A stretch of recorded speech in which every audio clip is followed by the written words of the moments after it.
वालेकुम नाज़रीन, उम्मीद है आप बखैर आफियत होंगे। आज हम डिस्कस करेंगे कि अपनी टैक्स रिटर्न फ़ाइल करने से पहले आपको कौन कौन सी इन्फॉर्मेशन अपने पास रेडी रखनी चाहिए, हार्ड फॉर्म में, सॉफ्ट फॉर्म में, और आपको इन्फॉर्मेशन पता भी होनी चाहिए ताकि आप जब रिटर्न अपनी फ़िल करें तो आपको कोई इशू ना हो। मैंने कब कोशिश की है कि सारी इन्फॉर्मेशन आपके साथ शेयर कर दूं। आई होप कि ये वीडियो आपको पसंद आएगी और आपको अपनी रिटर्न फ़ाइल करने में कोई इशू नहीं होगा। तो अपने कमेंट्स का इजहार कीजिएगा और अगर मेरे चैनल पर नए हैं तो सब्सक्राइब कर लीजिएगा ताकि मेरी तमाम न्यू वीडियोज़ आपको मिलती रहें टाइम पे। चलिए स्टार्ट करते हैं। जब आप अपनी रिटर्न फ़ाइल कर रहे होते हैं तो उससे पहले आपको बहुत सारी इन्फॉर्मेशन अपने पास रेडी रखनी चाहिए। डिपेंड करता है कि आप क्या कर रहे हैं, क्या आप सैलरीड इंडिविजुअल हैं, बिजनेस इंडिविजुअल हैं या एसोसिएशन ऑफ पर्सन हैं। तो चलिए मैं साथ साथ आपसे शेयर करता जाऊंगा। सबसे पहले तो यह है कि FPR पोर्टल का लॉगिन और पासवर्ड आपको पता होना चाहिए।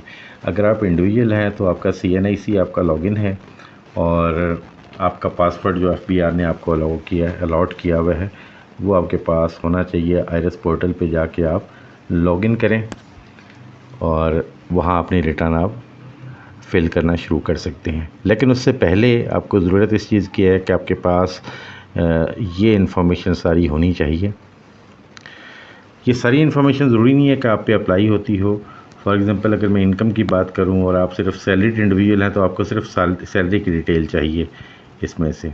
और अगर आप बाकी इनकम भी कमा रहे हैं, बिज़नेस कर रहे हैं, तो आपको बिज़नेस इनकम की इन्फॉर्मेशन भी चाहिए। बहरहाल चूँकि मेरे व्यूअर्स जो हैं वो हर वॉक ऑफ लाइफ से तल्लक़ रखते हैं और वो बिज़नेस भी कर रहे होते हैं, सैलरीड इंडिविजुअल भी होते हैं, प्रॉपर्टीज़ में भी काम कर रहे होते हैं, तो इसलिए मैंने कम्प्रिहेंसिव प्रेजेंटेशन देने की कोशिश की है। जो सोर्सेज ऑफ इनकम हैं, इनकम फ्रॉम सैलरी है, income from business, income from property. अगर आपने अपनी प्रॉपर्टी रेंट पे दी हुई है तो रेंटल इनकम आपकी इनकम हो सकती है। आपकी इंटरेस्ट इनकम है, अगर आपने इन्वेस्ट किया हुआ है बैंक्स में और आपको प्रॉफिट आ रहा है तो आपकी इंटरेस्ट इनकम आपको पता होनी चाहिए। नॉर्मली अगर बैंक में किया हुआ है तो बैंक स्टेटमेंट से पता चल जाती है, वरना इन्वेस्टमेंट कंपनी आपको स्टेटमेंट इशू कर रही होती है। Income from other sources, capital gains, अगर आप एक्सपोर्ट कर रहे हैं तो एक्सपोर्ट्स चाहे IT हैं या अदर आपकी प्रोडक्ट्स एंड सर्विसेज हैं, और रिटर्न ऑन इन्वेस्टमेंट्स, ये जैसे मैंने आपको इंटरेस्ट इनकम का बताया, इसी तरह रिटर्न ऑन इन्वेस्टमेंट अगर आपको आ रहा है वो भी, और आपकी कोई एग्जेम्प्ट इनकम है तो उसकी डिटेल भी आपके पास होनी चाहिए कि आपने कितनी कमाई है।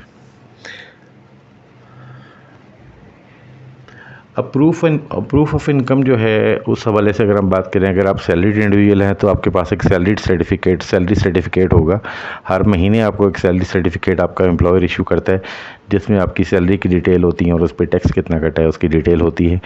और नॉर्मली ईयर एंड के ऊपर एक एनुअल सैलरी सर्टिफिकेट भी आपको इशू होता है। तो या तो आपके पास वो एनुअल सर्टिफिकेट हो, अगर वो नहीं है तो फिर आप 12 महीने के 12 सर्टिफिकेट आपके पास होने चाहिए और आप उनको टोटल कर लें।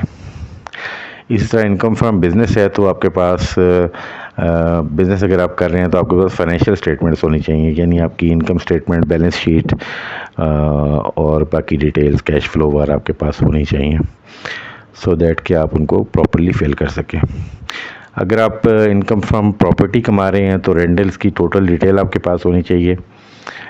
इंटरेस्ट इनकम कमा रहे हैं तो बैंक स्टेटमेंट आपके पास होनी चाहिए। कैपिटल गेंस कमा रहे हैं तो आपके पास उसकी कंप्यूटेशन होनी चाहिए कि उसकी परचेज़ वैल्यू क्या थी और उसकी सेल वैल्यू क्या है, तो उसका डिफरेंस जो आपका कैपिटल गेन है तो आपके पास इसकी कैलकुलेशन होनी चाहिए। एक्सपोर्ट्स हैं तो एक्सपोर्ट में आप एक तो एक बैंकिंग चैनल के ज़रिए आपकी होनी चाहिए और दूसरा फॉरेन रेमिटेंसेस का या बाहर के बैंक से पाकिस्तान के बैंक में पैसे आए हैं उसका सर्टिफिकेट होना, उसका प्रूफ होना ज़रूरी है। अगर आपकी एग्जाम्प्ट इनकम है तो किस सेक्शन के तहत एग्जाम है इसकी डिटेल आपके पास होनी चाहिए। आगे बढ़ते हैं।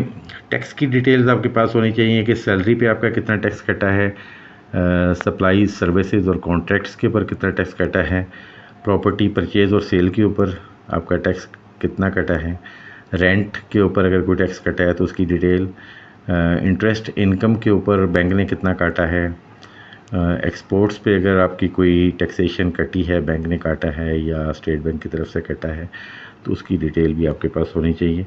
उसके अलावा आपकी यूटिलिटीज़ जैसे टेलीफोन, गैस, इलेक्ट्रिसिटी, इंटरनेट और मोबाइल फ़ोन के ऊपर आपके टैक्स कटते हैं, जो कि एडवांस टैक्स होते हैं और वो एडजस्टेबल होते हैं।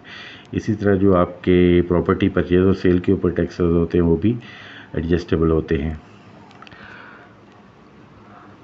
देन आपको अपने एक्सपेंसेस का पता होना चाहिए कि आपने डिफरेंट हेड्स में कितने एक्सपेंसेस किए हैं। फॉर एग्ज़ाम्पल सैलरीज़ कितनी आपने पे की हैं साल के दौरान, कितना रेंट पे किया है, इलेक्ट्रिसिटी, गैस और बाकी यूटिलिटीज़ कितनी आपने पे की है, इंटरनेट का बिल क्या रहा आपका पूरे साल का, टेलीफोन का बिल क्या रहा, आपकी अगर मैन्युफैक्चरिंग है तो कॉस्ट क्या है आपकी, प्रिंटिंग एंड स्टेशनरी और बाकी एडमिन और मार्केटिंग एक्सपेंसेस, उसकी डिटेल आपको पता होनी चाहिए। इसी तरह इंटरेस्ट एक्सपेंस जो आपने पे किया हुआ कोई, तो उसकी डिटेल, और इसी तरह के बाकी एक्सपेंसेस जो हैं उसकी आपके पास हेड वाइज डिटेल होना ज़रूरी है। अब दूसरी साइड पे अगर आते हैं कि एसेट्स के ऊपर, तो आपको यकीन पता होगा कि इंडिविजुअल्स के केस में आपकी वेल्थ स्टेटमेंट बनती है और एओपी की सूरत में आपकी बैलेंस शीट बनती है। तो इसमें एसेट्स जो है वो आपको मेंशन करने होते हैं। इंडिविजुअल की सूरत में आपके लास्ट ईयर के एसेट्स जो होते हैं वो पिछले रिटर्न में आपके आ रहे होते हैं और वो इंपोर्ट हो जाते हैं एफबीआर के आईआरएस पोर्टल में। उनके ऊपर कोई डेप्रिसिएशन वगैरह, अगर आप बिज़नेस कर रहे हैं तो डेप्रिसिएशन आप चार्ज करेंगे, और अगर आप बिज़नेस नहीं कर रहे आप बल्कि आपके पर्सनल एसेट्स हैं तो उन पर कोई डेप्रिसिएशन चार्ज नहीं होगी, वो उसी वैल्यू पे आते रहेंगे।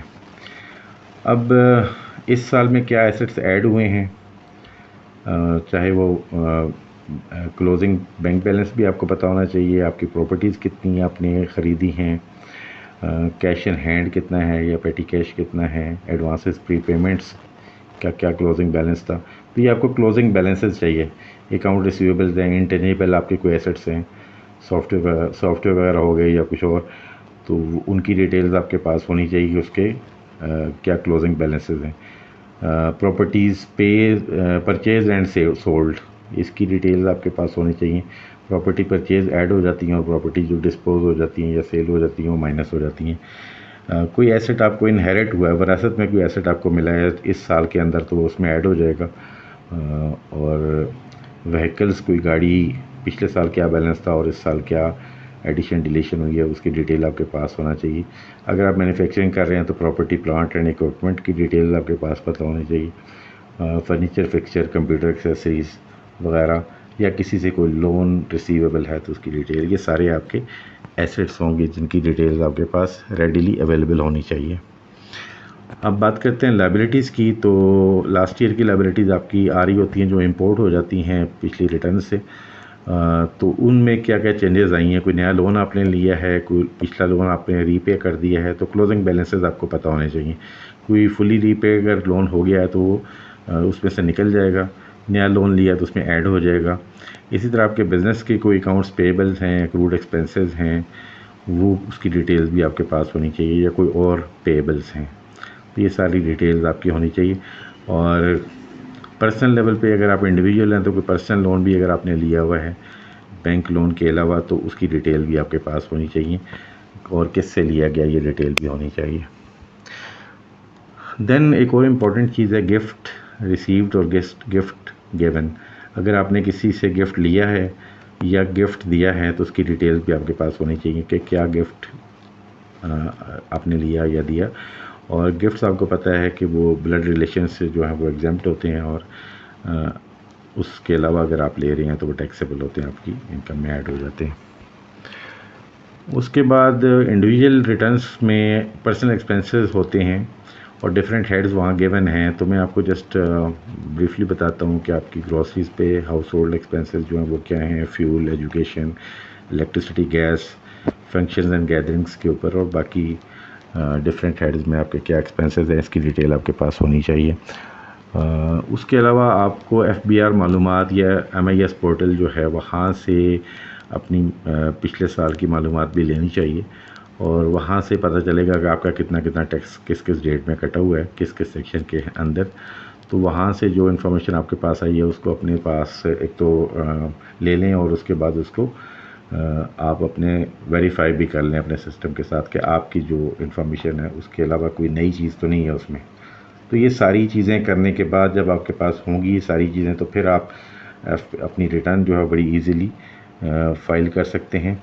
बेहतर ये है कि ये सारी इन्फॉर्मेशन जो है वो प्रॉपर फॉर्म में जो है वो एक्सेल वगैरह में आप मेंटेन कर लें और उसके डॉक्यूमेंट्स आपके पास होने चाहिए किसी फ़ाइल के अंदर, फ़िज़िकल फ़ाइल, या आपके पास कोई अगर डॉक्यूमेंट्स स्कैन्ड हैं तो वो भी आपके पास हो सकते हैं। तो ये सारी इन्फॉर्मेशन जब आपके पास अवेलेबल होगी तो आप अपनी रिटर्न ईज़िली फ़ाइल कर सकते हैं। आई होप कि ये वीडियो आपके लिए बेनिफिशियल होगी और आपको अपनी टैक्स रिटर्न फाइल करने में हेल्प देगी। हाजिर होते हैं एक नई वीडियो के साथ, इजाज़त दीजिएगा। अल्लाह ने के बाद।